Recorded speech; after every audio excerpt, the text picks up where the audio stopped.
कोई भी महामारी आती है, कोई भी बाढ़ आती है, उसके जो आफ्टर इफेक्ट्स होते हैं ना, वो बहुत जबरदस्त होते हैं। जैसे अभी बंबई में आपने सैंपल देगा, अभी बंबई में बहुत बड़ा तूफान आया था, उसके बाद आपको बर्बादी नजर आई, करेक्ट। इसी तरह ये महामारी अभी कहीं जाने वाली नहीं है। जब महामारी जाएगी, समझिए, उसके बाद आपको पता लगेगा कितनी बर्बादी है।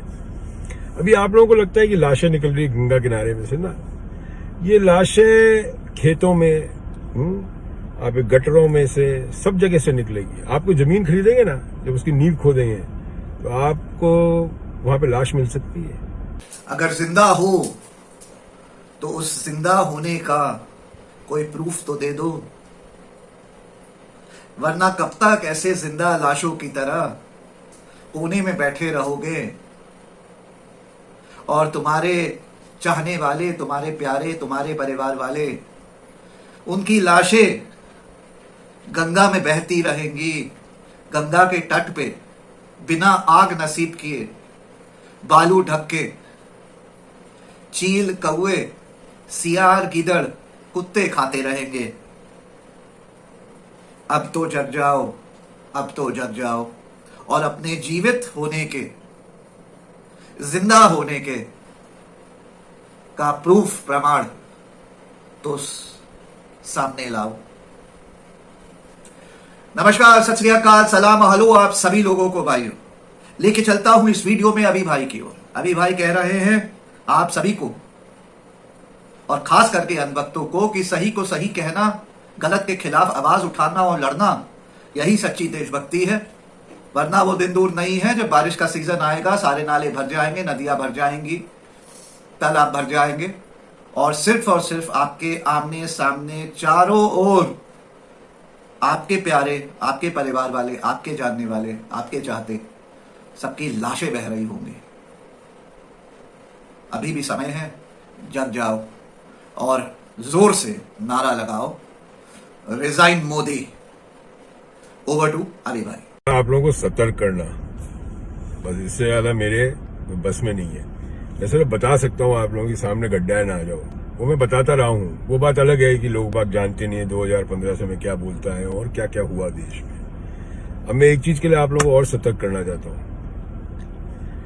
कोई भी महामारी आती है, कोई भी बाढ़ आती है, उसके जो आफ्टर इफेक्ट्स होते हैं ना, वो बहुत जबरदस्त होते हैं। जैसे अभी बंबई में आपने सैंपल देगा, अभी बंबई में बहुत बड़ा तूफान आया था, उसके बाद आपको बर्बादी नजर आई, करेक्ट। इसी तरह ये महामारी अभी कहीं जाने वाली नहीं है। जब महामारी जाएगी, समझिए, उसके बाद आपको पता लगेगा कितनी बर्बादी है। अभी आप लोगों को लगता है कि लाशें निकल रही गंगा किनारे में से ना, ये लाशें खेतों में, आप गटरों में से, सब जगह से निकलेगी। आपको जमीन खरीदेंगे ना, जब उसकी नींव खोदेंगे तो आपको वहां पे लाश मिल सकती है। कोई गिनती नहीं है लाशों की, कुछ नहीं है। आर्थिक महामारी, इसके लिए आप लोग तैयार रहिए। देखिए, मैं जिस देश में बैठा हूं ना, अब आज की तारीख में मैं आपको इधर के मार्केट दिखा सकता हूँ, मॉल्स दिखा सकता हूँ, सब दिखा सकता हूँ। आप देख सकते हैं कितनी बढ़िया तरह से नॉर्मल हो रहा है। बैंक पैसा दे रहे हैं, जमीनों के भाव बढ़ गए हैं, सरकार पैसा दी दबा के। आप लोगों को क्या दिया? वो 20 लाख अपने करोड़ का पैकेज निकला था, उसका एक चेक भी मुझे कोई दिखा दे। अब मैं आपको एक चीज बताता हूं, हिंदू खतरे में कैसे है। हिंदू खतरे में हिंदुओं की वजह से है और किसी की वजह से नहीं है। ये एक समूह बनाया है अंधभक्तों का। अमेरिका में हम लोग इसको बोलते हैं मेंटली रिटार्टेड पीपल। इन लोगों को अंदाजा भी नहीं है कि ये लोग कहां जा रहे हैं, कुछ अंदाजा नहीं है।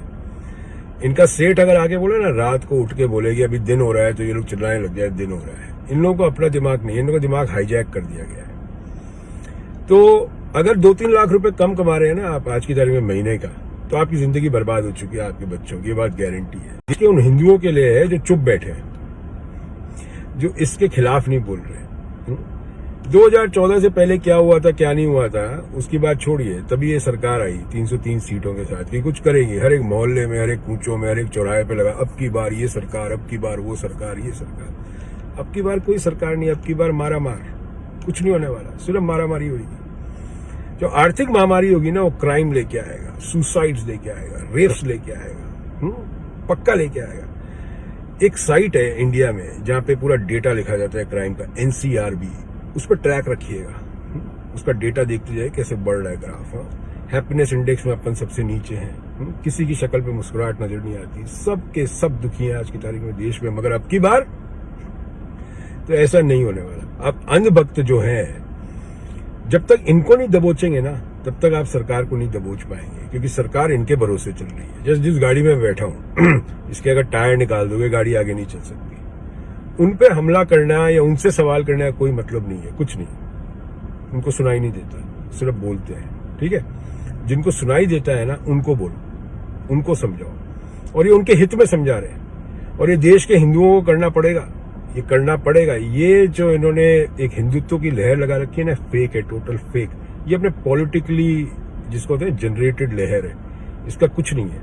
हिंदू थे, हिंदू हैं, हिंदू रहेंगे। इस्लाम था, इस्लाम है, इस्लाम रहेगा। मगर जो दूसरी कम्युनिटी ने गलती करी ना, वो हिंदू ना करें, वो सीख जाएं। देखिए, जितने भी मुस्लिम कम्युनिटी थे ना, उन्होंने अपना कचरे को ढकते गए, उस कचरे को उजागर नहीं किया, उसको निकाला नहीं अपने घर से। जब वो कचरे को ढकते गए तो कचरा सड़ने लग गया। कचरे पे कचरा पड़ता है, पैसे पे पैसा पड़ता है। यही दुनिया की रीत है। जो अमीर देश है वो अमीर ही होते चले गए आपदा के टाइम पे। और हमारे यहाँ क्या हुआ? सिर्फ 2 जने, दैट्स इट। हम आपको गारंटी करते हैं, जवारात और हीरा और जमीन जो बिकी है 2020 में अमेरिका में, किसी से ही पूछ लीजिए आप, किसी से भी, उतना पिछले 5 साल में नहीं बिका था। क्यों? सरकार ने दबा के पैसा दिया, इकोनॉमी रोल हुई, इकोनॉमी स्विच होती गई, नोट की अदला बदली हुई। जब नोट आगे चलेगा तभी सरकार आगे चल सकती है, तभी देश आगे चल सकते हैं। तो नोट रुक गया। अब नोटबंदी करी थी, नोटबंदी में कहा कि आतंकवाद खत्म हो जाएगा। आप लोगों को ध्यान नहीं है, सीआरपीएफ के जवान मारे गए थे नक्सली हमलों में। कितनी बारी क्या क्या नहीं हो गया, कितनी जगह जवान मारे गए, कोई सवाल नहीं, क्योंकि सवाल करना नहीं है, क्योंकि आप लोग भूल जाते हैं। और कश्मीर का क्या हो रहा है मुझे बताइए। मुझे तो कश्मीर ऐसा लगता है कि अफ्रीका का देश है, उसकी तो कोई खबर ही नहीं आती है, कुछ नहीं, कुछ खबर नहीं। कोई टीवी पे खबर आपने सुनी हो कश्मीर में कोविड का ये प्रॉब्लम हो रहा है, कश्मीर में स्कूल्स का, एजुकेशन, मतलब कुछ भी खबर हो, वहां के अस्पतालों के क्या हाल है, कोई खबर नहीं। कश्मीर जमीन खरीदने जा रहे थे, कश्मीरी लड़कियों से शादी करने जा रहे थे, ये गवार जाहिल। देखिए आप, ये सरकार जाहिलों के सपोर्ट पे चल रही है। समझदार होते ना कि सरकार इतनी चलती नहीं, सरकार 2019 में आती ही नहीं, सवाल ही नहीं पैदा होता। मगर अपने हिंदू जो हैं अपने देश के, उनको बोलना नहीं है। आप ना बोले, आप ना बोले, आज नहीं बोलेंगे 10 साल बाद बोलेंगे, 5 साल, जब तक गाड़ी बहुत आगे निकल जाएगी। जमीन का टुकड़ा खरीदना, आपके अपने की लाश निकलेगी अंदर से, आपको पता भी नहीं लगेगा। जो आप सोच रहे हैं अस्पताल से गायब हो गई लाश ना, वो आपकी जमीन में आके गाड़ के चले गए रात को, आपको पता ही नहीं है। कई बारी देखा ना पिक्चरों में, अपन जो चोर होता है वो डीआईजी के घर में जाके बैठ जाता है और पुलिस पूरी शहर में घूम रही होती है, मगर वो डीआईजी के घर में बैठा होता है। यही होएगा अपने देश में। तो ये आर्थिक महामारी जो होगी ना, इसके लिए आप लोग तैयार रहिए। ये एक तरह से होगा जैसे आपको जकड़ देगा देश को। और मेरे हिसाब से 2040 से पहले आर्थिक महामारी नहीं जाने वाली। अब ऊपर के 10% पैसा कमा रहे हैं, उसका मतलब ये नहीं कि आर्थिकली स्ट्रांग है India. No, it's not financially strong. No, जब 80% लोग अपने देश में पैसा कमा रहे होते हैं, तब पता लगता है कि आर्थिक स्थिति अच्छी है, देश की मजबूत है। चीनी ऐप बंद कर क्या कर लिया आप लोगों ने? क्या कर लिया चीनी ऐप बंद करा के? टूल किट के पीछे पड़ जाते हैं। आज की तारीख में क्या टूल किट चाहिए? ऑक्सीजन, वेंटिलेटर, बेड और दवाई, ये टूल किट है आपकी। ये टूल किट से ना पता है कहाँ से चीजें ले आते हैं। और अंधभक्त जाहिल आज तक टूल किट का नाम नहीं सुना इन लोगों ने, और टूल किट करते रहते हैं। अरविंद केजरीवाल ने कुछ बोल दिया, सारे चल उस तरफ शुरू हो गए। अरे लोग मर रहे, लाशें निकलेगी जमीनों में से, गटरों में से।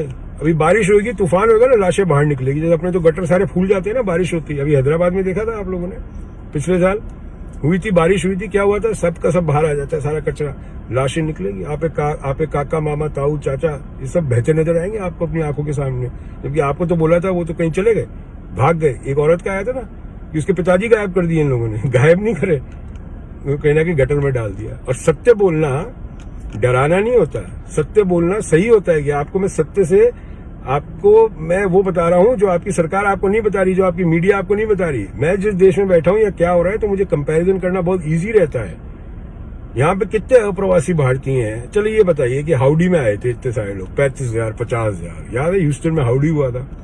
इन सबके जितने हाउडी वालों को पैसा मिला, सबको इस सरकार ने दबा के पैसा दिया। इन लोगों ने कितना पैसा इंडिया भेजा?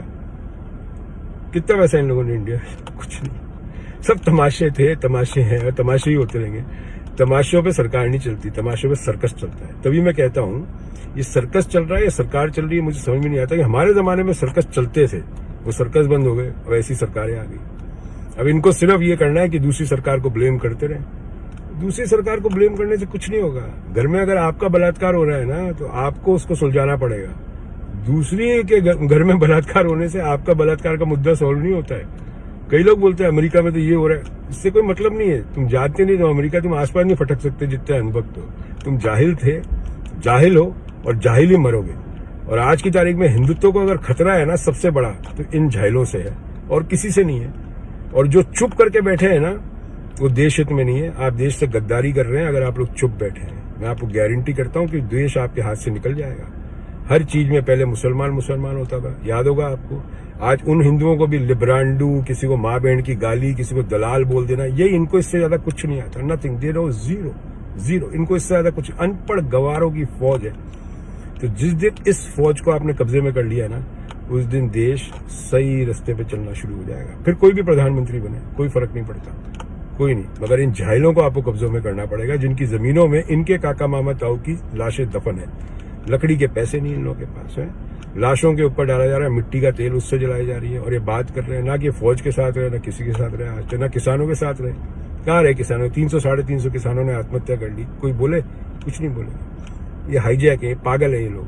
तभी मैंने कहा देश की सरकार मुझे एक जमीन आवंटित करे, मुझे सबसे बेहतरीन पागलखाना देश में बनाना है, सबसे बेहतरीन। कोई जरूरत नहीं है स्कूल वूल की, पागलखानों की जरूरत है अपने देश में। तो समझ जाइए, नहीं तो सुधार दिए जाएंगे। ओके, जय हिंद। ये थे अभी भाई। आशा करता हूं आपको इनकी बात सही लगी होगी। आपको कहां तक आप इनकी बात से सहमत है, नीचे कमेंट्स में मुझे लिख के जरूर बताइएगा। आपको क्या कहना है नीचे कमेंट्स में लिख के बताइए। मेरा एक सवाल है आप लोगों से, इसको ध्यान से सुनिए और नीचे कमेंट्स में जवाब दीजिएगा जरूर। अगर मैं कहता हूं कि रिजाइन करें मोदी सरकार की पूरी कैबिनेट रिजाइन करे और आज ही फ्रेश इलेक्शन हो इस देश में, तो क्या आप लोग मेरी इस बात से सहमत हैं? नीचे कमेंट में लिख के बताइएगा जरूर। ये वीडियो पसंद आया होगा, इसको ज्यादा से ज्यादा लाइक और शेयर करिएगा। आज भी मेरे चैनल पे नए हैं तो इसको सब्सक्राइब करना ना भूलिएगा भाइयों। जय हिंद और जय भारत।